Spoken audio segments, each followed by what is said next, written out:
fishing, it's in my soul. Welcome to the Salt Strong Podcast, disrupting fishing entertainment as you know it. Prepare to laugh. Prepare to get to know fishing legends in a whole new and unfiltered way. And on occasion, you might even learn a thing or two about fishing. Here's your host, Joe Simons. Like diamonds. What is your happiness strategy in 2023? Hey everybody, Joe Simons, Like Diamonds, back again, Salt Strong Unchurched. We're talking about happiness. We're talking about strategy. Two words that maybe you've never even heard combined before. But I'm going to talk about why this is so critical, why most people don't do it, which is why most people don't end up happy and fulfilled every single year. Let me first talk about a massive, massive mistake I made this year here in 2022 as it applies to strategy and even happiness. But it starts with the business, Salt Strong, which is, our fishing company. It's an online fishing club. We also sell tackle. And we had some great momentum last year in the end of 2021. And we had set a big goal for that year. And we had a pretty good shot to hit it, but it was going to take like everything we had that last quarter.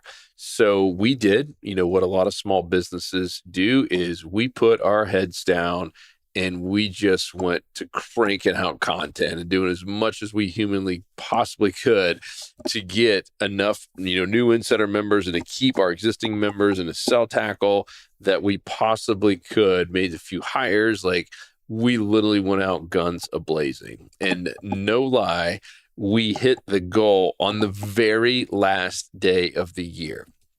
That's crazy, right? Because normally if you hadn't hit your goal by Christmas, that last week is kind of dead. And it still was very slow for us, but we were so close and we actually hit it on the very last day of the year. So it was certainly like celebration. We literally, when you talk about leaving it all on the field, our team left it all on the field. We were worn out. We were beat down, but we'd achieved something really cool as a team, and that felt awesome. But here is where it went wrong, or when things started kind of unraveling. All of a sudden, we woke up, after taking a little break for New Year's there, we woke up on, I think it was January 4th, was that first day of the first business day of the year here in 2022. And guess what? We didn't have a strategy, right? We didn't even talk about it because we were so busy trying to implement everything that we wanted to get done in 2021 that we didn't even consider that we might want to have a plan for 2022. And we wake up January 4th, we have no plan. We're like shuffling around. Everyone's like, what are we doing? Are we doing anything different this year? Or just the same as last year? And we knew that we wanted to grow. Like, what company doesn't want to grow? We had some pretty lofty goals, but we had zero strategy on how we were going to get there. And so we're like, all right, let's do a leadership meeting and we're going to talk about the strategy for 2 full days. And that was, I think, scheduled January 15th, 16th. I'm not looking at the calendar, but something like that. It was basically midway through January.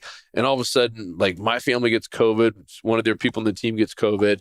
So we had to cancel that. And then it gets pushed all the way to February 3rd, 4th, somewhere in that first week of February, before we ever even sat down as a team and discussed our strategy. Now, let me tell you what happened. Now, looking back in the rearview mirror, I can see just how deadly, I'll use the word deadly, that was to our company. Thankfully, obviously, it didn't sink us or anything. We're still here talking. But that January and February and March were 3 of the worst months we had ever had. And in fact, we went negative, big time, in 2 of those 3 months, which we've never done. We've always kept a balanced budget. We've always been pretty smart with our money and making sure that we're not doing too much. And we went negative for 2 out of those 3 months. Once again, because we had absolutely no strategy. So now, I'm recording this here, obviously here towards the very end of 2022, and we've already had our meeting to talk about all the strategy for 2023, and we're having another follow-up full day strategy talk just to cement everything in That's going to be the first week of December, so that when we hit January, we are going to be running and gunning with a plan. And that should have been regardless of how busy we were going to be. You always got to take time for strategy. Now, I share that with you. You might be wondering, hey, what's he talking about? What's this fit with happiness? Well, it's all the same, right? For us personally, regardless if we're setting company goals or personal goals, it doesn't matter. They're all the same. We should be setting similar types of goals. And let me tell you something that I found to be incredibly helpful. And you can apply this to both personal and business. And if you do just these simple things, I'm talking like this simple, you will be shocked at how your year can start changing. Once again, a lot of people would think, oh, it's okay, we didn't do, any kind of strategy. Things still should probably just kind of keep growing. You still should have some momentum.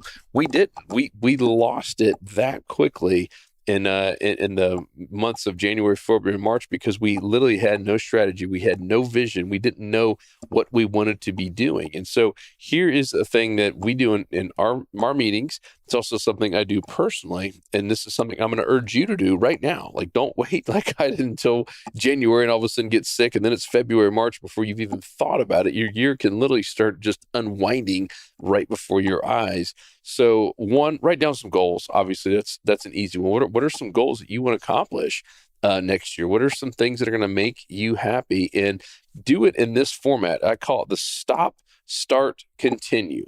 Start, stop, start, continue. Here's what it means. What are you going to stop doing? That is the stop, obviously. What are some things? These could be bad habits.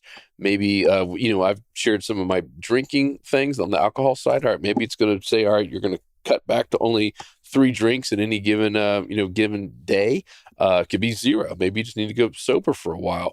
What are you going to stop doing that's going to lead to more happiness? And this is critical to start thinking about this now, not all of a sudden after New Year's has already happened. This is the stuff you do. Successful and happy people, I found, do this well before the year even starts. So when they're going into it, they've already thought through this multiple times. You might even pivoted a little bit and said, yeah, you know what? This is actually going to make me a little bit more happy. So number 1, what are you going to stop doing?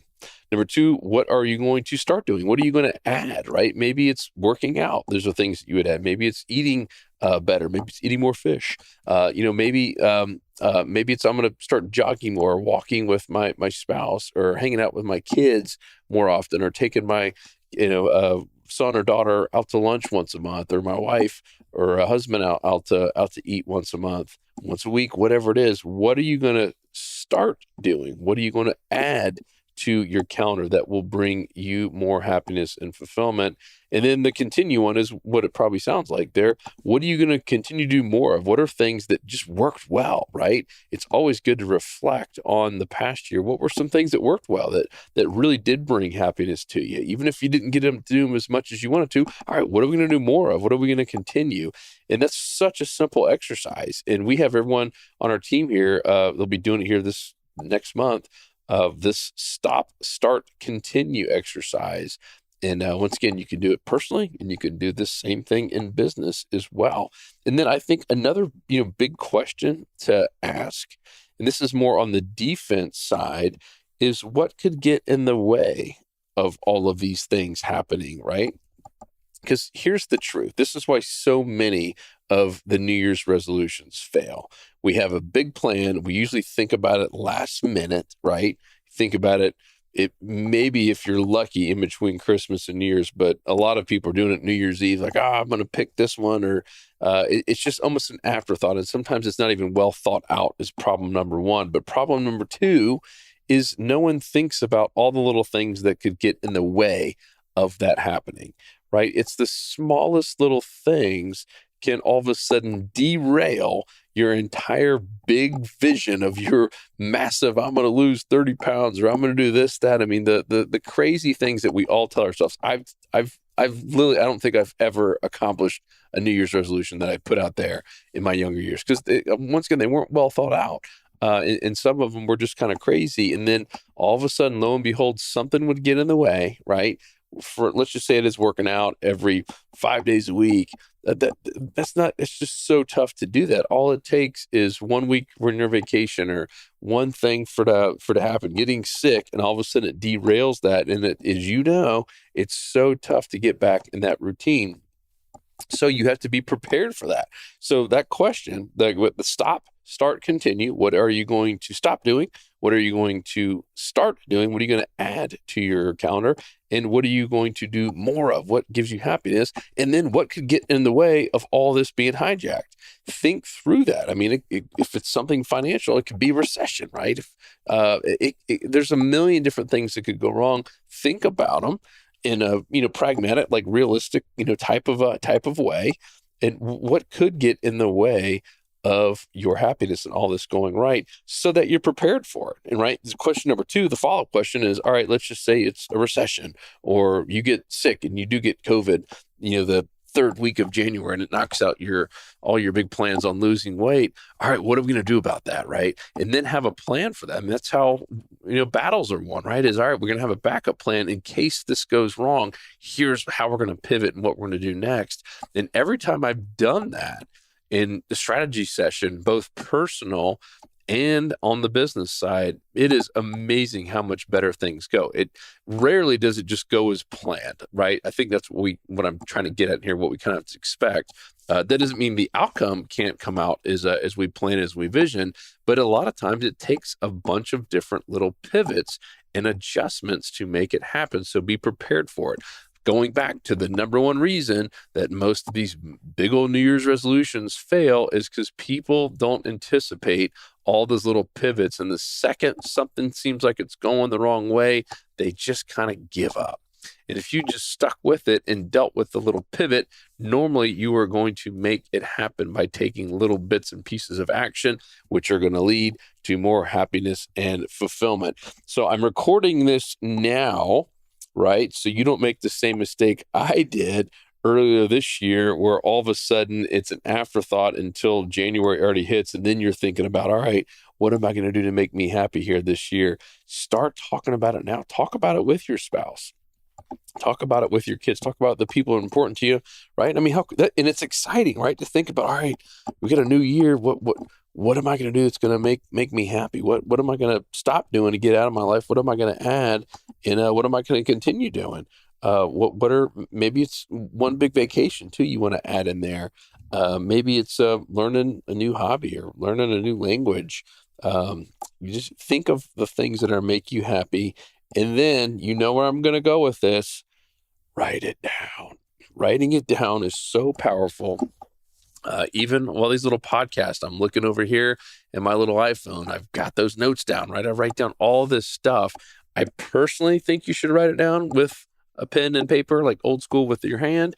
But even just writing it down into a computer or a phone or tablet is so much better than just trying to keep it in your head where it will be forgotten. So write it all down, talk about those goals, talk about what you're going to stop, start, and continue to do to get more happiness in your life.